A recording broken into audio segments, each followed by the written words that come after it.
வேண்டும். அவர்தான் ஒரே தேவன் என்பதை நீங்கள் அறிந்து கொண்டு அதைத்தான் சுவிசேஷமாக கூற வேண்டும். அதுதான் சுவிசேஷம். அவர் பிதா கிடையாது, பிதா இன்னொருத்தர் இருக்காரு, அவர் உங்களை பார்த்து தான் சொல்லுவார், நான் உங்களை அறியேன் என்று. நாம் யோவான் 8:41 என்ன கூறுகிறார் என்றால், நீங்கள் உங்கள் பிதாவின் கிரியைகளை செய்கிறீர்கள் என்றார். அதற்கு அவர்கள், நாங்கள் வேசித்தனத்தினால் பிறந்தவர்கள் அல்ல, ஒரே பிதா எங்களுக்கு உண்டு, அவர் தேவன் என்றார்கள். அப்படின்னா இங்கே யூதர்கள் என்ன சொல்லுகிறார்கள் என்றால், நமக்கு ஒரே ஒரு தேவன் உண்டு, ஒரே பிதா எங்களுக்கு உண்டு என்று யூதர்களே இங்கே சொல்கிறார்கள். அப்படின்னா வேத வசனம் நமக்கு திட்டமும் தெளிவுமாக என்ன கூறுகிறேன் என்றால், ஒரே பிதா உண்டு, இயேசு கிறிஸ்து தான் மெய்யான தேவனும் நித்திய ஜீவனுமாய் இருக்கிறார் என்று கூறுகிறது. அவரே ஒரே தேவன் என்று கூறுகிறது. அப்படின்னா ஒரே பிதா நமக்கு உண்டு, அது யார் என்றால் இயேசு கிறிஸ்து என்று வேதம் நமக்கு திட்டமும் தெளிவுமாக கூறுகிறது. ஆனால் இந்த ஒரு போதகர், கள்ள போதகர் என்ன கூறுகிறார் என்பதை வீடியோவில் நீங்க பார்த்துட்டு வாங்க. இயேசுவை பிதா என்று சொல்வதில் எந்த ஒரு பிரச்சனையும் நமக்கு இல்லை. நாங்கள் இயேசுவை பிதா என்று சொல்லவில்லை, நீங்க பிதா என்று மட்டும்தான் சொல்லுவீங்க. நாங்கள் சொல்லுவோம் நித்திய பிதான் என்றால் வேதம் அவ்வாறு சொல்லுவது. ஆனால் அந்த இயேசுவாதிய பிதா என்று அழைக்கப்படுகிற இயேசுவுக்கு இன்னொரு பிதா இருக்கிறார் என்று வேதம் சுத்திகரிக்கிறது.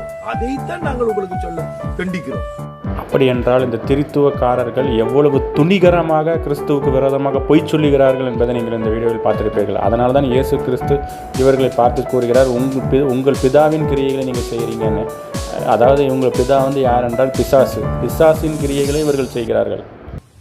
இரண்டு பிதா இருக்கிறார்களாம். இயேசு கிறிஸ்துன்னு ஒரு பிதா இருக்கிறாராம், இயேசு கிறிஸ்துவுக்கும் ஒரு பிதா இருக்கிறாராம் என்று இவர் கூறுகிறார். இதனால் தான் இவர்கள் கள்ள போதகர்கள். இதனால தான் இந்த கள்ள போதகம் இவ்வளவு தூரத்துக்கு ஸ்ப்ரெட் ஆகி உலகம் முழுவதும் இத்தனை செஞ்சுரிஸாக ஸ்ப்ரெட் ஆகிருப்பதன் காரணமாக தான் ஒரு ஜனமும் ரட்சிக்கப்படவில்லை. ரட்சிக்கப்பட்டது போல வேடம் தரித்து கொண்டிருக்கிறார்கள். எங்கே பார்த்தாலும் அட்டூழியம், கிறிஸ்துவின் நாமத்தை வீணிலே வழங்கி கொண்டிருக்கிறதை நீங்கள் பார்த்து கொண்டிருப்பீர்கள். நேற்று ஷில்பா தினகரன் தம்பதியினருக்கு ஒரு ஆண் குழந்தை பிறந்துள்ளது. ஃப்ரெண்ட்ஸ், இது இவர்களுக்கு இரண்டாவது குழந்தை. இப்படி ஊழியக்காரர்களை ப்ரமோட் பண்ணுவதுதான் ஊழியமாகும். அப்படின்னா இவர்கள் யாருக்கு ஊழியம் பண்ணுகிறார்கள் என்றால் பிசாசுக்கு. இவன் கேபா, இந்த பால் தினகரன் போன்றவர்கள் பிசாசுக்கு ஊழியம் பண்ணி கொண்டிருப்பார்கள். ஏனென்றால் இவர்களுக்கு பிதானா யாருன்னே தெரியாது, இவர்கள் கடவுள்னே யாரும் தெரியாமல் இவர்கள் பிசாசுக்கு ஊழியம் பண்ணி கொண்டிருக்கிறார்கள். ஏசாயா 9:6 நமக்கு ஒரு பாலகன் பிறந்தார், நமக்கு ஒரு குமாரன் கொடுக்கப்பட்டார், கர்த்தத்துவம் அவர் தோளின் மேல் இருக்கும், அவர் நாமம் அதிசயமானவர், ஆலோசனை கர்த்தா, வல்லமையுள்ள தேவன், நித்திய பிதா, சமாதான பிரபு என்றார். அவனால் இயேசு கிறிஸ்து தான் நம்மளுடைய நித்திய பிதா என்பதை ஏசாயா தீர்க்க தரிசனம் உரைக்கிறார்.